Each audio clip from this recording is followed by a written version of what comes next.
though. And then obviously when it comes to Ian, we're looking at the Whimsicott as that massive sort of form of disruption. There is a good amount of disruption from the Gengar as well. We've seen the Whimsicott Gengar pairing do a lot of work coming into this final, and I wonder if Will has an answer to that. You know, they've obviously seen each other's teams, very ready for it, and we're just about to dive right on in here. Yeah, so once again, this is the finals of the 2017 Florida Regional Championships. Will Collin versus Ian McLaughlin. Let's get this party started. Raichu and Salamence led on Will's side of the field against Ian's Gengar and Whimsicott. So we are not going to see that Xerneas and Salamence lead that he's relied on for much of today and possibly yesterday as well. No, we don't definitely see it changing up. All day today we've seen Ian throw out Smeargle very early on in the game. And today for the first time he decides, no, I don't want to go Smeargle, I'm going to use the Whimsicott Gengar. We saw that actually come out from Giovanni Costa early on the tournament. We saw how much work it does. So it'll be interesting to see if Ian's as well versed in how to do it. But it's not going to go all his way. There is still, of course, the Raichu on Will's side of the field. Maybe able to put a Fake Out down into the Whimsicott slot. Stop it doing all it wants right off the bat in particular. And Salamence in Mega Evolving after this Gengar, still going to be offensive pressure coming out. Yeah, there definitely is still a lot of offensive pressure on Ian's side of the field. Mega Evolving his Gengar, going for Whimsicott, using that Moonblast to target that Mega Salamence. It does not get that knockout. Sludge Bomb from Gengar, though, could certainly finish the job, and it does, knocking out that Salamence before it has a chance to move this turn. Raichu capitalizing on this opportunity, using it to nuzzle that Whimsicott. While it will not do a lot of damage, and it won't stop the Prankster ability, it will paralyze it, meaning there is a chance that Whimsicott will be unable to move in future turns of this battle. Yeah, I like watching Ian use Whimsicott offensively here. It's in a really good position when it was in that lead to be offensive and throw out big Moonblasts and such. But to see him actually just double into that Salamence, really good play.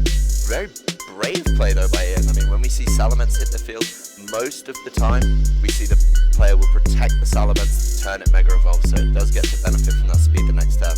Will, I think, you know, assumes Ian's going to guess that he's going to protect it, but he doesn't protect it. But Ian just, because he's not too scared of the Raichu, I don't think, he just throws two attacks into the slot where the Salamence resides and just catches him short, you know, almost caught with his pants down a little bit there, just leaving Salamence unprotected.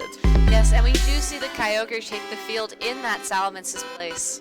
Yeah, very safe there from Will. Very doesn't safe. want to show too much of his team, and we're going to see the Groudon switching right away from Ian though, so not such a great time for Kyogre to be on the field at all. Not such a great time at all. That Groudon will take this opportunity to set up Sunlight as the form of weather. So if Kyogre was planning on attacking with something like an Origin Pulse, maybe a Water Spout or a Scald, as we have seen in previous rounds of this tournament from the various Kyogres brought by trainers, it'll be unable to do so. Gengar going for that disable onto the Nuzzle. Raichu is unable to attack this turn, but Kyogre saw the Groudon switch in coming and went for an Ice Beam into that slot, and it deals a significant chunk of damage. Yeah, one from Will's side and perspective we're seeing it from, you know, one prediction went really well. He predicted the Groudon to come in, so he attacks with the Ice Beam. It would have been nice to hit the Whimsicott, but does significant damage to the Groudon actually. He does kind of get it wrong though. He does try and nuzzle when he knows Gengar has the disable.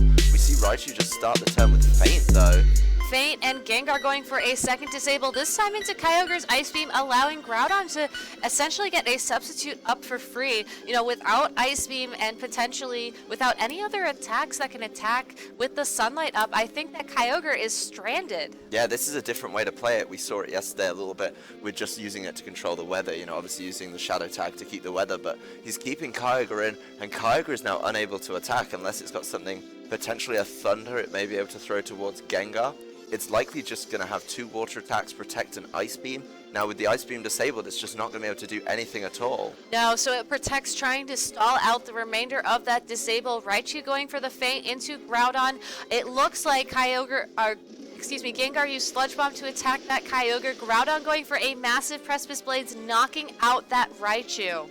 Yeah, very safe play from Ian. And he's at liberty to do something like that with, of course, the Groudon on the field. I think it's a bit of a blessing there for Will that he gets rid of Raichu. I don't think Raichu was going to be able to do too much to either of these Pokemon on the field. Not at all the Groudon, and not really much the Gengar, especially after Nuzzle got disabled. So very beneficial play in a way, but of course the Pokemon advantage sits very safely in Ian's favor, and we're just going to see Will lock in the forfeit immediately. got some of the information he needs. He just doesn't want to play out the rest of this game, though, and potentially give up secrets on his side of the field. Yeah, a very quick forfeit from Will, but you know what? That's just what happens. Sometimes you win, sometimes you lose, sometimes it's better to keep the information on your side of the field. And you know, knowing what he knows now, knowing that we saw that Gengar and Whimsicott lead that gave Ian the win from that last round, we'll have to see if he's able to compensate for it this time. Yeah, we did see just a very safe lead, a very disruptive lead that he really likes. So it's going well, I think. We are, of course, just going to see Will try and adapt here. That's exactly what he did in his semi-final, though. You know, he lost the first game to Wolfie and came back and won the next one. So he knows this team very well. He knows the kind of comebacks. And we do see identical leads come out this time. We do. Again, that Salamence and Raichu from Will into that Gengar and Whimsicott from Ian. I wonder if Will's going to play this a little bit differently this time around to try and be at an advantage instead of a disadvantage at the beginning of the next turn. Yeah, I feel like Will is playing the mind game with the Protect now. It's definitely kind of a guessing game and how well he knows Ian's playstyle. We are going to see the Mega Evolutions, and then it's going to be interesting to see if Will actually decides to protect the Salamence after the Mega Evolution this time, and if he does, did Ian throw 2 attacks at it again? Yeah, and both of these trainers took no time at all to select their moves there, so it's almost like they knew immediately upon seeing these leads exactly what they would play. Raichu faking out that Whimsicott. It's not going to be able to move this turn. Gengar sludge bombing the Salamence, so while it will do a massive amount of damage and poison the Salamence, that is not a knockout. Salamence is free to use its Hyper Voice now to potentially knock out that Whimsicott with some massive damage, deal enough damage on Gengar that it is in range for a knockout within the next couple of turns. But you know, that poison, and I'm sure that Gengar has Protect, knowing that it does pack that Shadow Tag ability and wants to stay alive on the field as long as possible. That poison's definitely going to haunt Will. Yeah, but I think getting rid of the Whimsicott is a really big thing for Will there, especially because he quite bravely used Fake Out from the Raichu. If the Whimsicott on Ian's side of the field does have Encore, which we've seen today, you know, he was going to be trapped into Fake Out, so getting rid of it with the combination of Fake Out and the Hyper Voice coming down, very good play for Will.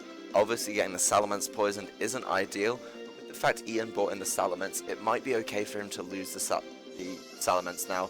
It's going to be under a lot of pressure. We see Gengar though just going for that Protect. Xerneas protecting as well, stalling out this last turn with Salamence on the field, allowing the poison to do its job and knock it out. Also preventing Raichu from nuzzling that Xerneas, which could have been a response from, you know, if we saw Geomancy there. Salamence though, I think it wins the round. It survives that poison with just 1 HP. It has another turn to potentially deal some damage now. Yeah, I don't know if Will knew that number, but he's obviously been able to calculate it very, very close, and maybe being able to get a little more damage off of the Salamence is going to be really good. Gengar going for the Disable, though. Yeah, Gengar not wanting to allow Raichu to paralyze that Xerneas, to allow it to, you know, capitalize a lot on nerfing the speed after it gets a boost from a Geomancy. We're also going to see Raichu endeavor that Xerneas, so great information for Ian if we do see a game 3, but for now he's going to use that Geomancy, he's going to power up, and this Xerneas now is set up to start sweeping. Yeah, and that's Ian's thing, and that's how he's been winning games all day, and all day yesterday too.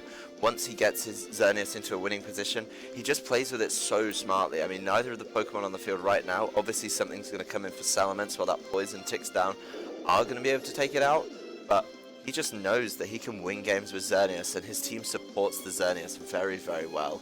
It wouldn't shock me to see him perhaps bring in the Kangaskhan now, but just instead of that, he just ignores my advice and brings in the Groudon, though. We are going to see the Groudon come in on the field versus Will's Kyogre, and it does indeed look like that Groudon is faster than the Kyogre. It will Primal Revert first, allowing Kyogre to ensure that it gets the weather it wants on the field for this next turn. That being said, don't count Groudon out. While it will be unable to use any Fire-type attacks in this turn, you know, Groudon is a very good Pokemon when it comes to moves like Precipice Blades, maybe Earth Power, and that Xerneas is supercharged right now. I think the momentum is definitely still in Ian's favor, and Will really needs to think hard to how he's going to respond to the situation on the field right now. Oh, for sure. And we see Will actually being quite smart in the way he's trained his Kyogre. He knows, and I talked to him a little bit about it last night, actually. He said to me, I want to make sure my Kyogre's always the slowest, so it always gets the rain out, because that's how you're going to win. So maybe going to force a few switches here. It's just going to protect those, seeing if he can bait a protect out from the other side of the field, perhaps. Moonblast from that Xerneas into the protecting Kyogre. It looks like we saw an endeavor there from Raichu. Groudon using Substitute to capitalize on this protect turn from that Kyogre. Yeah, Raichu there. Endeavored Xerneas the turn before, so we know it's at 140 hit points exactly. I think what Raichu's looking to do there is take the Dazzling Gleam from the Xerneas. Hopefully he knows the calculation, and if it's the Assault Vest Raichu we see a lot, it is going to be able to survive it, and then it gets through that and then lowers it, but it doesn't, and it's still there this turn to throw out the Feint. Yeah, it's still there throughout the Feint. We're going to see another Moonblast from that Xerneas. Precipice Blades, Raichu dodges it. It's going to connect with that Kyogre, though. Will it do enough for the knockout? It does. So that was a crit as well. Not sure if that mattered, but certainly a great move for Ian there. Yeah, fantastic move for Ian, and we see he's not even scared of the Kyogre purely because that substitute is up. We've only seen one substitute Groudon today, and I think that really affected how the game plays out. I like that Will brought the Raichu to this matchup to try and deal with the Geomancy from Ian's side of the field. That's one really consistent way to deal with it. But I feel like the threat of the Groudon has always just kept that Raichu in check. And especially with Nuzzle disabled, it's been nigh on impossible for it to do anything. So Ian seeing what Will's going to bring, he's predicted it very, very effectively throughout. He just made the right choices in team preview on both games, I think, and put Will really at a disadvantage. Not over yet, though, of course. Will does have his Xerneas, but his isn't boosted by Geomancy. A second Feint from that Raichu, dealing a little bit of chip damage to Xerneas. Moonblast from Xerneas into Will Xerneas. It barely holds on with 34 HP. Double Avoid on the Precipice Blades, allowing Will Xerneas to get up its own Geomancy. You know, just as you said, this game certainly is not over yet. Yeah, and that Double Avoid, there's the downfall of using Precipice Blades. I know some trainers really don't like it. That's what they talk about some of the Earth Power, but there's not really a better move. Getting that Double Avoid means Will does have the turn. He plays the turn perfectly, knowing that's what he needs to do. He also gets to a point where Nuzzle isn't disabled anymore, so maybe, although that Xerneas is dangerously low, might be able to find a way around. I still think it's hard for Will to find a win condition when, of course, the substitute is up for the Groudon. But if he could keep avoiding attacks, then he could be doing really well for himself. Double protect. Both of these Xerneas are protecting this turn. Raichu finally using that Nuzzle, but unfortunately it will not be able to attack that Xerneas. And Raichu dodging yet another Precipice Blades from that Groudon. Yeah, I think both the Xerneas protected this turn, and the next turn we do actually get to figure out, who's quicker. Both of them we've seen are using this bulkier variety, but it's just going to come down to the finesse of the training that they go for. Will Xerneas moving first with that Dazzling Gleam. Will it knock out the Xerneas on Ian's side of the field? It does not. Groudon substitute does go away. We will see another Dazzling Gleam, this time from Ian Xerneas. It picks up the knockout onto Xerneas on Will's side of the field. Poor Raichu is left. It doesn't get the Nuzzle. It actually targeted that Groudon, who will then retaliate with a Precipice Blades connecting with that Raichu, knocking it out. And Ian McLaughlin is your 2017 Florida Regional Champion. Well played to both of these trainers. Yeah, fantastic game played by Ian there. He knew what he needed to do from the outset.